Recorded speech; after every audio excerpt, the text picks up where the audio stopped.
It's day one at Electric Picnic. Jenny Huston here, and I'm joined by Foals. This is Yanis and Edwin. Hello, guys. Welcome to sunny Ireland. Thank you. It's good to be back. It's very rare to be able to say sunny Ireland, so sorry for doing that, but I just had to. Normally, it's always talking about the rain and the mud and the wellies, but it's good times to start this year. Yeah, it's beautiful today. And were you ferrying it? Where did you come from? We came from Oxford. From Oxford. So we got the ferry this morning at 10 in the morning with a bunch of bikers. Yeah. It was nice. Some really bad food and some bikers. Good People morning. playing backgammon as well. That's very civilised. It's kind of old-fashioned and great. Isn't it? I liked it. Yeah, it was good. If I knew how to play backgammon, I would have challenged them. But I don't. But you live in a big house with a bunch of friends, as well as sort of everybody always says it's very artistic, that the photographers, painters. Did you go to art college? No. Some of us did foundation art, actually Walter started his art degree, but we didn't. We're the bookworms of the. Yeah, I'm such a bookworm. Yeah. I used to be, but I'm a total idiot now. Yeah. We're like lapsed. I We're read lapsed. the front page of the sports supplement of the newspaper, and then have a nap. It's pretty much my day.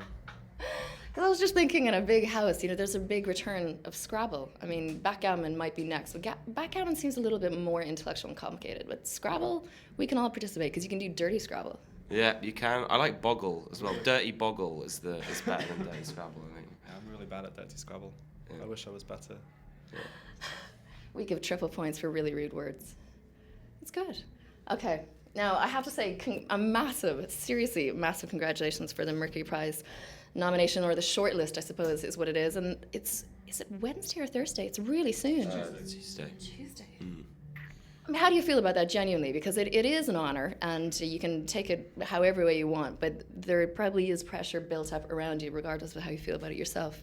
Yeah, I mean, I don't know. It's really, it's just nice to be acknowledged. I think it's one of the few awards or prizes that actually means anything kind of to us. Partly because of just we're still in love with the album as an art form, and it's the only prize that really puts special emphasis on that, and cross genre as well. It's not kind of best alternative rock act or best dance act or anything.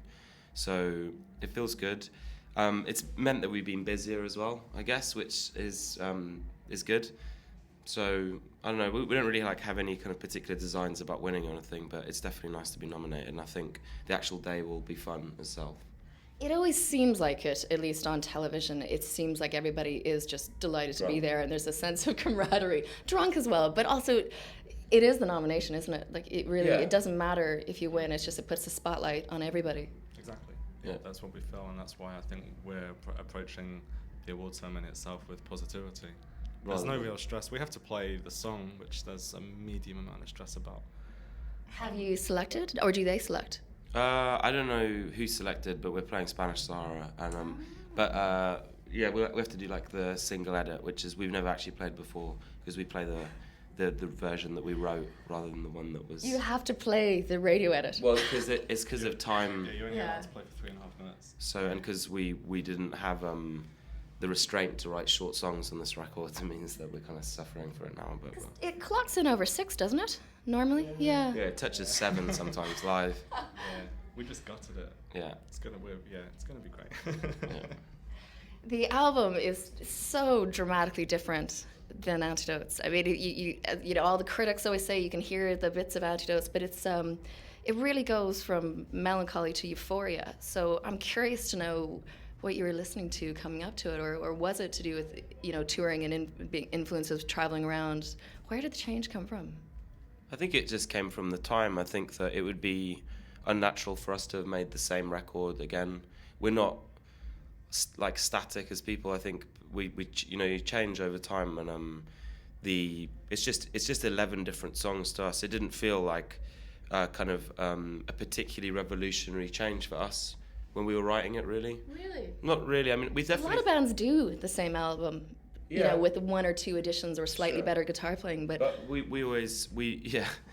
But I mean, that's not really for us. The excitement of making music for us is to progress and to feel like there's courage and risk involved in some way, artistic risk. So we're bored by it ourselves after a while. So we have to do different things. And I think a lot of it's actually just the production. I think sonically it's a lot. It exacerbates the difference. It's not. I don't think the actual songs are specific, necessarily that different. You've mentioned, and a lot of people brought up the fact that there's so much more vulnerability and honesty about the album. I mean, the lyrics, the whole space of the thing feels really personal.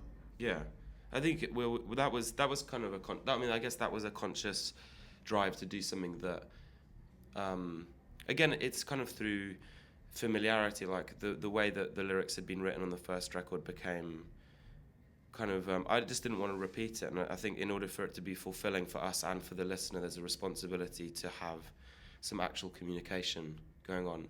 And I don't feel like we really communicated that clearly on the first record in some ways. The first record's a dance record, really, so it's not really about the lyrics or about the humanity of it, whereas this one was more about that. There's so much more space and everything. For you, Edwin, I mean, with keys and everything, there's an awful lot more. Do you do all the samples and everything as well? Because there's a lot going on. I do some of it. It's generally a collective effort. The producer put in a lot as well. The most of the electronic stuff on this Orient, which I think is pretty far out, was done by the producer. He's pretty visionary. This is Luke formerly of Clore. Yeah. And he's like, he really stretched us, I think. He had a very different approach to Dave Seatek, who made the first record with it. It was almost the opposite approach in some ways. So I don't know, it's just like a joy to be able to make records and to continue, and hopefully we'll make another one and it will be, again, a different statement. I don't think we ever feel like we just want to find one kind of place to remain secure, and we've learnt a lot between the two records. So I mean, I think hopefully the best is yet to come. We don't feel like particularly spent. I think there's some stuff we're already working on that feels good. So. And everybody's interesting now. I mean, I'm sure it was happening before the Mercury Prize shortlist, but the fact that you're heading off to the States, I mean, automatically with this album, with Miami and This Orient, and of course the edit of Spanish Sahara, you do that thing that record labels love, which is go daytime, and go daytime, daytime radio, the world of daytime radio, which is, it does make record labels happy. I know you probably do your best to ignore that world. I think our record label could be a lot happier. Yeah. I wouldn't, if you were to hang out with them, I don't think they'd describe themselves as happy right now. Really? Well, I mean, yeah. Jeez, they're a very hard lot to please, aren't they? Mercury Prize nominations, daytime edits, come on. Yeah, I don't know. I think it's good. Whatever. But you're heading to the States. Yeah. So is that something you always wanted to do? Because a lot of bands on the sort of indie, intellectual, cool side of things tend to like Europe. Like Europe? Yeah. I like America. I like the people. I like the food. I like the culture. I think it's interesting, and the drives are awesome, and we have really good shows out there, and our label is very supportive. And also, I think coming from England, and any band like from England or Europe or Ireland or wherever, it's America, like doing a full length tour in America is a challenge. And it can be daunting. Yeah, definitely. And I think that at least for us, we like it when there's some sort of like gladiatorial element to it. Like you've got to try and survive this tour. And it's a brutal tour as well. Like it's 35 days in a van. Yeah, non-stop.